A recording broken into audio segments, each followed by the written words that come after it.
ಹಿಂದೆ ನಕ್ಸಲರು ಬಂದರು. ನಾವು ನಿಜವಾಗ್ಲೂ ರೈತ ಮಹಿಳೆಯರು, ಗ್ರಾಮಸ್ಥರು ಎಲ್ಲರೂ ಭಾಗವಹಿಸಿದಿರಿ. ಪತ್ರಿಕಾ ಮಾಧ್ಯಮದವರು, ನಮ್ಮ ಪೊಲೀಸ್ ಇಲಾಖೆಯವರು ಸಹ ನಮ್ಮ ರಕ್ಷಣೆ ಕೊಡೋಕ್ಕಾಗಿ ನಿಂತಿದ್ದಾರೆ. ಅರಣ್ಯ ಇಲಾಖೆಯವರು ಮನವಿ ತಗೊಳ್ಳೋಕ್ಕಾಗಿ ನಿಂತಿದ್ದಾರೆ. ಇವರಿಗೂ ಒಂದೇ ಮಾತಿನಲ್ಲಿ ಸ್ವಾಗತವನ್ನು ಬಯಸ್ತಾ ನಾನು ಒಂದೆರಡು ಪ್ರಾಸ್ತಾವಿಕವಾಗಿ ಒಂದೆರಡು ಮಾತಾಡ್ತೇನೆ. ನಮ್ಮ ಕುದುರೆಮುಖ ರಾಷ್ಟ್ರೀಯ ಉದ್ಯಾನ ಯೋಜನೆ ಪ್ರಾರಂಭ ಆದಲ್ಲಿಂದನೂ ನಮ್ಮ ಯಾವ ರೈತರುಗಳಿಗೂ ಇವತ್ತು ನೆಮ್ಮದಿಯಾಗಿ ಬದುಕನ್ನು ಕಟ್ಕೊಳ್ಳೋಕೆ ಸಾಧ್ಯ ಆಗ್ತಾ ಇಲ್ಲ. ಪ್ರತಿಯೊಂದು ವಿಚಾರಗಳಿಗೂ ನಾವು ಇವತ್ತು ಸರ್ಕಾರದ ಮುಂದೆ ಗುದ್ದಾಡುವಂಥ ಪರಿಸ್ಥಿತಿ ಆಗ್ತಾ ಉಂಟು. ಇವತ್ತು ರೈತರುಗಳಿಗೂ ಸಹ ಇವತ್ತು ತುಂಬಾ ತೊಂದರೆ ಆಗ್ತಾ ಇದೆ. ಸರ್ಕಾರದ ಎಡಬಿಡಂಗಿ ನೀತಿಯಿಂದ ಯಾರೋ ಒಬ್ಬ ಗೊತ್ತಿಲ್ಲದನ್ನು ಕೋರ್ಟಿಗೆ ಹೋದ ತಕ್ಷಣ ಆ ಕೋರ್ಟ್ ಒಂದು ಆದೇಶ ಮಾಡುವಂಥದ್ದು, ಆ ಆದೇಶಗಳನ್ನ ತಗೊಂಬಂದು ರೈತರ ಮೇಲೆ ಸೇರಿರ್ತಕ್ಕಂಥದ್ದು ಸಣ್ಣ ರೈತರು ಹಾಗೂ ಅತಿ ಸಣ್ಣ ರೈತರು. ಯಾರು 100 ಎಕರೆ ಒತ್ತುವರಿ ಮಾಡ್ಕೊಂಡು ಜೀವನ ಮಾಡುವಂಥ ಯಾವ ರೈತರುಗಳು ಇವತ್ತಿಲ್ಲ. ಆದ್ರೆ ಇವತ್ತು ಅರಣ್ಯ ಇಲಾಖೆ ಸಣ್ಣ 2 ಎಕರೆ ಮಾಡಿದವನಿಗೂ 3 ಎಕರೆ ಮಾಡಿದವನಿಗೂ ನೀನು ಹಿಂದೆ ಮಾಡಿದ್ಯಾ ನೋಟಿಸ್ಗಳನ್ನು ಕೊಡುವಂಥದ್ದು, ತೆರವು ಮಾಡ್ತೀನಿ ಅಂತ ಹೇಳ್ತಕ್ಕಂಥದ್ದು. ಆಮೇಲೆ ನಾವೊಂದು ಕುಡಿಯೋ ನೀರು ತರಕ್ಕೆ ಹೋದ್ರೆ ಪರ್ಮಿಷನ್ ತನ್ನಿ ಅಂತ ಹೇಳ್ತಕ್ಕಂಥದ್ದು, ರಸ್ತೆ ಮಾಡ್ಲಿಕ್ಕೆ ಹೋದ್ರೆ ಅದಕ್ಕೆ ಬಂದು ಅಡ್ಡ ತಡಿತಕ್ಕಂಥದ್ದು. ಮತ್ತೆ ಇವು ತಲತಲಾಂತರದಿಂದ ಬದುಕ್ತಕ್ಕಂಥ ನಮ್ಮ ರೈತರುಗಳಿದ್ದಾರೆ. ಹೊಳೆ ಬದಿಯಲ್ಲಿ ಮೀನು ಹಿಡ್ಕೊಂಡು ನಿಜವಾಗ್ಲೂ ಜೀವನ ಮಾಡ್ತಕ್ಕಂಥವ್ರು ನಮ್ಮ ರೈತರುಗಳು ಇವತ್ತುಗಳು. ಅವ್ರಿಗೆ ಇವತ್ತು ಬಂದ್ಕೊಂಡು ಕೇಸ್ ಹಾಕುವಂಥದ್ದು, ಇದು ನಿಜವಾಗ್ಲೂ ಇದು ಆಘಾತಕಾರಿಯಾದಂಥ ಅಂಶ. ಇದು ನಾವೆಲ್ಲರೂ ರೈತರು ಒಗ್ಗಟ್ಟಾಗಿದ್ರೆ ಇದನ್ನೆಲ್ಲ ದಯವಿಟ್ಟು ಎದುರಿಸ್ಬೋದು. ಎಲ್ಲರೂ ಒಂದು ರೀತಿ ಇವತ್ತು ತುಂಬ ಜನ ಸಹಕಾರ ಕೊಟ್ಟು ಬಂದಿದ್ದೀರಿ, ಸಹಕಾರವನ್ನು ಕೊಡಿ. ಹಾಗೆ ಸಹ ಇವತ್ತು ನಾನು ಅರಣ್ಯ ಆರಕ್ಷಕರ ಠಾಣೆಯವರು ನಮ್ಮ ಜೊತೆಗಿದ್ದಾರೆ. ಇವತ್ತು ಹೇಗಾಗಿದೆ ಪರಿಸ್ಥಿತಿ ಅಂತಂದರೆ, ನಾವು ರೈತರು ಒತ್ತುವರಿ ಮಾಡಿದ್ದೀವಿ. ನಿಜವಾಗ್ಲೂ ಆರಕ್ಷಕ ಠಾಣೆಯಲ್ಲಿ ಇರ್ತಕ್ಕಂಥ ರೈತರ ಮಕ್ಕಳೇ, ಪೊಲೀಸ್ ಇವತ್ತು ನಮ್ಮ ಯಾವುದು ಅರಣ್ಯ ಇಲಾಖೆಯಲ್ಲಿ ಇರ್ತಕ್ಕಂಥದ್ದು ರೈತರ ಮಕ್ಕಳೇ. ಇವತ್ತು ಎಷ್ಟೋ ಕಡೆ ಬಂದ್ಕೊಂಡು ನಮ್ಮ ಇವತ್ತು ಸುಲಭವಾಗಿ ಕಟ್ಟಿಂಗ್ ಮಾಡೋದು. ಸುಪ್ರೀಂ ಕೋರ್ಟ್ ಒಂದು ಆದೇಶ ಹೇಳಿದೆ, ಯಾವ ಗಿಡಗಳನ್ನು ತೆರವು ಮಾಡಬಾರ್ದು, ಯಾವ ಗಿಡಗಳನ್ನು ಕಟ್ಟಿಂಗ್ ಮಾಡಬಾರ್ದು, ಯಾವ ರೈತರುಗಳನ್ನು ಮುಟ್ಟಬಾರ್ದು ಅಂತ ಹೇಳಿ. ಆದ್ರೆ ಇವತ್ತು ಆದೇಶವನ್ನು ಉಲ್ಲಂಘನೆ ಮಾಡ್ಕೊಂಡ್ಬಂದ್ಕೊಂಡು ನಮ್ಮ ಏನು ನಾವು ಕಾಫಿ ಗಿಡ ಇರ್ಬೋದು, ಅಡಿಕೆ ಗಿಡ ಇರ್ಬೋದು, ಅಥವಾ ಮೆಣಸಿನ ಬಳ್ಳಿ ಇರ್ಬೋದು, ಈ ಗಿಡಗಳನ್ನು ಕಡ್ದಾಕಿ ಇವರು ವರದಿ ಕೊಡುವಂಥದ್ದು, ಸರ್ಕಾರಕ್ಕೆ ವರದಿ ಕೊಡುವಂಥದ್ದು. ಯಾರೋ ಒಬ್ಬ ಮಂತ್ರಿ ನಾವೇನು ತೀರ್ಮಾನ ಮಾಡ್ತೀವಿ, ಒಬ್ಬನ ಗೆಲ್ಲಿಸ್ಬೇಕಾದ್ರೆ ನಾವು ತೀರ್ಮಾನ ಮಾಡಿ ನಾವು ಸಂವಿಧಾನ ಅವ್ನು ಗೆಲ್ಸಿ ಕಳಿಸಿರ್ತೀವಿ, ಅವ್ರು ತೀರ್ಮಾನ ಮಾಡಬೇಕು. ಆದ್ರೆ ಇವತ್ತು ನಮಗಾಗಿರ್ತಕ್ಕಂಥದ್ದು ಉಲ್ಟವಾದಂಥ ಅಂಶ. ಇಲ್ಲಿ ಬಲಿಪಶುಗಳು ಯಾರು ಅಂತಂತಂದ್ರೆ ನಾವು ರೈತರುಗಳು, ಅರಣ್ಯ ಇಲಾಖೆ ಮತ್ತೆ ಪೊಲೀಸ್ ಇಲಾಖೆನ ಬಳಸ್ಕೊಂಡು ರೈತರ ಮೇಲೆ ದೌರ್ಜನ್ಯ ಮಾಡುವಂಥದ್ದು, ಅರಣ್ಯ ಇಲಾಖೆನ ಬಳಸ್ಕೊಂಡು ರೈತರ ಮೇಲೆ ದೌರ್ಜನ್ಯ ಮಾಡುವಂಥದ್ದು. ನಾವು ನಿಜವಾಗ್ಲೂ ಹೇಳ್ತಾನೆ, ಇವತ್ತು ನಾವಿಲ್ಲಿ ರೈತರು ಮಾಡಿರ್ತಕ್ಕಂಥದ್ದು ನಾವು ಯಾವುದು ಬಯಲುಸೀಮೆ ರೈತರುಗಳು ನಾವು ಯಾರು ಅಲ್ಲ. ನಾವೆಲ್ಲ ಮಲೆನಾಡಿನ ಬರ್ತಕ್ಕಂಥ ರೈತರುಗಳು. ನಾವು ಏನು ಬೆಳಿತೀವಿ, ಬರೀ ನಮ್ಮಲ್ಲಿ ಬೆಳೀತಕ್ಕಂಥ ಈ ಥರ ಕುದುರೆಮುಖ ಭಾಗದಲ್ಲಿ ಇರ್ತಕ್ಕಂಥ 350 ಇಂಚು ಮಳೆ ಬೀಳುವಂಥ ಪ್ರದೇಶದಲ್ಲಿ ಏನು ಬೆಳಿಲಿಕ್ಕಾಗುತ್ತೆ? ನಾವು ನಿಜವಾಗ್ಲೂ ಬೆಳೀತಕ್ಕಂಥದ್ದು ಈ ಮಲೆನಾಡಲ್ಲಿ ಬರ್ತಕ್ಕಂಥ ಒಂದು ಕಾಫಿ ಗಿಡ ಇರ್ಬೋದು, ಅಡಿಕೆ ಗಿಡ ಇರ್ಬೋದು, ಕಾಳುಮೆಣಸು, ಮತ್ತೆ ಒಂದು ಸ್ವಲ್ಪ ಮಟ್ಟಿಗೆ ಗದ್ದೆ ಮಾಡ್ಕೊಂಡು ಜೀವನ ಮಾಡ್ಕೊಂಡು ನಾವೆಲ್ಲಿ ಎಲ್ಲರೂ ಇರ್ತಕ್ಕಂಥ ಸಾಮಾನ್ಯ ರೈತರು ಇವತ್ತು ಬಂದಿರ್ತಕ್ಕಂಥ ಎಲ್ಲ ರೈತರುಗಳು ಇರ್ತಕ್ಕಂಥ ಒಂದು 10 ಎಕರೆ ಒಳಗಡೆ ಇರ್ತಕ್ಕಂಥ ರೈತರುಗಳು. ಯಾರು 100 ಎಕರೆ ಕೃಷಿ ಮಾಡ್ಕೊಂಡಿಲ್ಲ.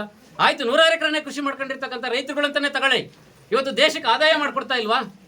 ಹಾಗಾದ್ರೆ ಎಲ್ಲರೂ ಆದಾಯ ಅನ್ನ ಕೊಡ್ತಾ ಇದ್ದಾರೆ. ಎಷ್ಟೋ ಜನಕರ ಕಾರ್ಮಿಕರಿಗೆ ಕೆಲಸ ಕೊಡ್ತಾ ಇದೆ. ದೇಶದ ಸಂಪತ್ತು ಅಭಿವೃದ್ಧಿ ಆಗ್ತಾ ಇದೆ. ಇವತ್ತು ಬರೀ ಕೈಗಾರಿಕೀಕರಣದಿಂದ ಮಾತ್ರ ಇವತ್ತು ನಮ್ಮದು ದೇಶದ ಇದಾಗ್ತಾ ಇದೆಯಾ, ರಫ್ತು ಆಮದು ಆಗ್ತಾ ಇದೆಯಾ?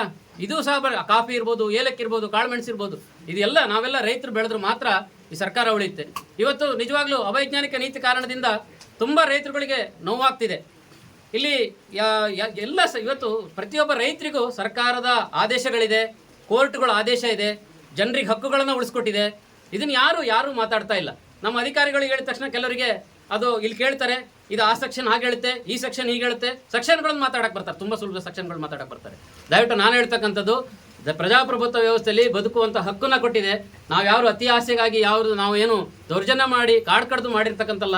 ನಿಜವಾಗ್ಲೂ ಹೇಳ್ತಾನೆ, ಸರ್ಕಾರ ಮಾಡಿರುವಂಥ ತಪ್ಪು. ಸರ್ಕಾರ ಇವತ್ತು ವಿದೇಶಿ ಎಂಜಲಿಗೂ ಆಸೆಗೋಸ್ಕರ ಇವತ್ತು ನಿಜವಾಗ್ಲೂ ಹೇಳ್ತಾನೆ, ಇವತ್ತು ಅಮೆರಿಕ, ಬ್ರಿಟನ್, ಜರ್ಮನ್, ಜಪಾನ್ ಇಂಥ ದೇಶಗಳು ಏನಾಗಿದೆ ಅಂತಂದರೆ ಅವರು ಅಲ್ಲಿ ಪರಿಸರ ಹಾಳು ಮಾಡೋದು, ಇಡೀ ಕಾಂಕ್ರೀಟೀಕರಣ, ಕಾಡುನಾಶ, ಬೆಂಕಿ ಹಚ್ಚಕ್ಕಂಥದ್ದು ಇಂಥ ಕೆಲಸಗಳನ್ನು ಮಾಡಿಬಿಟ್ಟು ನಮ್ಮಂಥ ಬಡ ಮಧ್ಯಮ ವರ್ಗ ರಾಷ್ಟ್ರಗಳಿಗೆ ಏನು ಮಾಡ್ತಾ ಇದೆ ಅಂತಂದರೆ, ನೀವು ಪರಿಸರವನ್ನು ಉಳಿಸಿ, ಪಶ್ಚಿಮ ಘಟ್ಟಗಳನ್ನು ಉಳಿಸಿ, ಇಲ್ಲಿ ಕಸ್ತೂರಿ ರಂಗನ್ ವರದಿ ಜಾರಿಯನ್ನು ಮಾಡಿ, ಗಾಡ್ಗಳ ವರದಿಯನ್ನು ಜಾರಿ ಮಾಡಿ ಇವುಗಳನ್ನು ಇಲ್ಲಿ ಒತ್ತಡ ಹೇರುವಂಥ ಕೆಲಸ ಮಾಡ್ತಾ ಉಂಟು. ನಾನು ಅದಕ್ಕೋಸ್ಕರ ದಯವಿಟ್ಟು ನಮ್ಮ ರೈತ ಬಂಧುವರಲ್ಲಿ ಮನವಿ, ನಮ್ಮ ಅರಣ್ಯ ಇಲಾಖೆಯವರಲ್ಲಿ ಮನವಿ, ನನ್ನ ಪೊಲೀಸ್ ಇಲಾಖೆಯವರಲ್ಲಿ ನಾನು ಮನವಿ, ದಯವಿಟ್ಟು ನೀವು ಅರ್ಥ ಮಾಡ್ಕೊಳ್ಳಿ. ವಿದೇಶಿ ಎಂಜಲುಗಳನ್ನು ತಿಂದು ನಮ್ಮನ್ನು ಯಾರು ರಕ್ಷಣೆ ಮಾಡ್ತಕ್ಕಂಥ ಅವಶ್ಯಕತೆ ಇಲ್ಲ. ಇಲ್ಲಿ ನಾವು ಹೇಳುವಂಥದ್ದು, ನಾವು ರೈತರುಗಳು, ನಾವು ಬೆಳೆದಿರ್ತಕ್ಕಂಥದ್ದನ್ನ ಇವತ್ತು ರೈತರುಗಳು ಅನ್ನ ಬೆಳೆದ್ರೆ ಮಾತ್ರ ಯಾವ ಇಲಾಖೆಗಳು ಉಳಿತವೆ, ಯಾವ ಒಬ್ಬ ಮನುಷ್ಯನಾದನು ಭತ್ತ ಬೆಳೆದ್ರೆ ಮಾತ್ರ ಇವತ್ತು ಉಳಿತವೆ, ಆಹಾರ ಪದಾರ್ಥಗಳನ್ನು ಬೆಳೆದ್ರೆ ಮಾತ್ರ ಉಳಿತಾರೆ. ಅದಕ್ಕೋಸ್ಕರ ನಾನು ಹೇಳುವಂಥದ್ದು, ದಯವಿಟ್ಟು ನೀವು ಯಾರೇ ಇವತ್ತು ಏನು ತೆರವು ನೋಟಿಸಿಗೆ ನಿಮಗೆ ಕೊಟ್ಟು ಸರ್ಕಾರ ಆದೇಶ ಮಾಡುತ್ತೆ, ಆದರೆ ನಾನು ನಿಮ್ಗೆ ಹೇಳುವಾಗಿಲ್ಲ ಬಂದು ನಿಲ್ಲಿಸಿ ಅಂತೇಳಿ ಅಥವಾ ಮಾಡಿ ಅಂತೇಳಿ. ಆದರೆ ನೀವು ಆಲೋಚನೆ ಮಾಡಿ, ಯಾವುದೇ ಗಿಡಗಳನ್ನ ಕಡಿಯುವಂಥದ್ದಾಗಲಿ ದಯವಿಟ್ಟು ಮಾಡಲಿಕ್ಕೆ ಬರಬೇಡಿ. ರೈತರುಗಳಿಗೆ ಯಾವುದೇ ಕಾರಣಕ್ಕೂ ತೊಂದರೆಯನ್ನು ಕೊಡಬೇಡಿ ಅಂತ ನಾನು ಹೇಳ್ತೇನೆ. ಇನ್ನೂ ಒಂದು ಅಭಿವೃದ್ಧಿಯ ಕೆಲಸಗಳಲ್ಲಿ ಹೇಳ್ತಾನೆ. ತುಂಬ ನಾವು ನೋಡ್ದಂಗೆ ಇಲ್ಲಿ ನ್ಯಾಷನಲ್ ಪಾರ್ಕ್ ಒಳಗೆ ಸಮಸ್ಯೆ ಏನು ಅಂತಂದರೆ, ಇವತ್ತು ತುಂಬ ಜನ ನಾವು ಅನುಭವಿಸ್ತಾ ಇದ್ದೀವಿ. ರಸ್ತೆಗಳು 4-6 ವರ್ಷ ಆಯಿತು, ನಾವೊಂದು ಗಿಡ ಮುಟ್ಟಕ್ಕೆ ಹೋದ ತಕ್ಷಣ ಅರಣ್ಯ ಇಲಾಖೆಯವರು ಬಂದಾಯ್ತು, ಅರಣ್ಯ ಇಲಾಖೆಯವ್ರಿಗೆ ಮೇಲ್ಗಡೆಯಿಂದ ಒತ್ತಡ ಬಂದಾಯಿತು. ಇಲ್ಲಿ ಸ್ಥಳೀಯರ ಅರಣ್ಯ ಇಲಾಖೆಗಳು ಪರವಾಗಿಲ್ಲ, ಅವ್ರಿಗೆ ಒತ್ತಡ ಬಂದಾಯ್ತು. ಯಾರೋ ಬಂದ್ಕೊಂಡು ನಿಮ್ಗೆ ಕಾಡು ಕಡಿತಾ ಇದ್ದಾರೆ, ನೀವು ಏನು ಮಾಡ್ತಾ ಇದ್ದೀರಿ ಹಾಗಂತೇಳಿ ನಿಜವಾಗ್ಲೂ 106 ವರ್ಷದಿಂದ ಕೆಲವು ನಮ್ಮ ಡಿ ಎಫ್ ಸಾಬ್ ಬಂದು 4-5 ತಿಂಗಳು ಸರ್, 10 ತಿಂಗಳು ಆಯ್ತು ಸರ್. ಬಹುಶಃ ನಿಮಗೆ ನಮಗೆ ಈಗ ಹೊಸ ಬಂದರೆ ಇದರಲ್ಲಿ ಏನು ಹೇಳೋದಂತ ಹೇಳಿದ್ರೆ, ಈ nation not revenue villages, patta lands, revenue lands, gomala lands and such other areas which do not for many part. ಅದೆಲ್ಲ ನಮ್ಮ ಇವತ್ತು ಮನವಿಯನ್ನು ಸ್ವೀಕರಿಸಿ ಮತ್ತು ಏನೇನು ಬೇಡಿಕೆಗಳಿದೆಯೋ ಅದೆಲ್ಲ ಕೂಡ ನಮ್ಮ ಸರ್ಕಾರಕ್ಕೆ ಪ್ರಸ್ತಾವನೆ ಮೂಲಕ ಮಾಡಿಸ್ತೀವಿ. ಮತ್ತು ಎಲ್ಲರೂ ಸೇರಿ ಕೆಲಸ ಮಾಡೋಣ, ಮತ್ತು ಕಾನೂನುಬದ್ಧವಾಗಿ ಕೆಲಸ ಮಾಡೋಣ.